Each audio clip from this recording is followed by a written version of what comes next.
રાજ્યપાલ શ્રી આચાર્ય દેવવ્રતજીએ આણંદમાં સોજિત્રાના પલોલ ગામે પ્રાકૃતિક કૃષિ ફાર્મની મુલાકાત લીધી. રાજ્યપાલશ્રીએ ખેતરમાં હળ ચલાવી ખેડૂતો સાથે કર્યો સંવાદ. રૂણજ ગામે સરદાર સ્મૃતિવન ખાતે એક પેડમાં કે નામ અભિયાન અંતર્ગત વૃક્ષારોપણ કરતા રાજ્યપાલશ્રી આણંદ કચ્છ જિલ્લાની મુલાકાતે પધારેલા હતા. આચાર્ય દેવવ્રતજીએ બીજા દિવસે વહેલી સવારે પલોલ ગામ ખાતે પ્રાકૃતિક કૃષિ કરતા અમિતભાઈ પટેલના ખેતરની મુલાકાત લીધી હતી. એ હળ ચલાવીને ખેતરમાં ખેડાણ કર્યું હતું.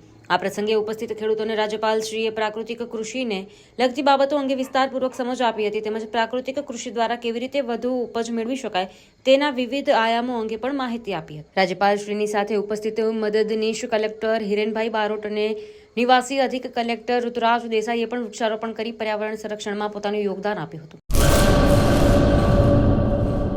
કચ્છમાં બાગાયતી ક્રાંતિ બાદ જળ ક્રાંતિ માટે તત્પર છે શ્રીનાથજી એગ્રો કોર્પોરેશન. ખેડૂત મિત્રો માટે ખુશખબર, ખારા પાણીમાં પણ થશે ભરપૂર પાક. સબમર્સિબલ પંપના ડીલરો, ઇરિગેશનના ડીલરો અને એગ્રો સર્વિસ સેન્ટરના વેપારીઓ માટે બહોળા વેપારની સુવર્ણ તક એટલે કશ્યપ એન્ટીસ્કેલ સિસ્ટમ. આ મશીન ખારા પાણીને પણ ખેતી લાયક બનાવે છે. આ મશીન મેગ્નેટિક નથી, ડીલરશીપ આવકાર્યા. મોંઘું બિયારણ વાયું, સારું ખાતરય નાખ્યું, પણ આ ખારા પાણીને લીધે પાકનો ઉગાવ નો થયો તે નો જ થયો અને ઉપજય નો નીકળી. ભલા માણા મૂંઝાય છે શેનો? ખેતરમાં લગાવ કશ્યપ એન્ટીસ્કેલ મશીન, જે ખારા પાણીને બનાવે ખેતી લાયક અને ફળદ્રુપ જમીન સાથે આપે મબલખ પાક.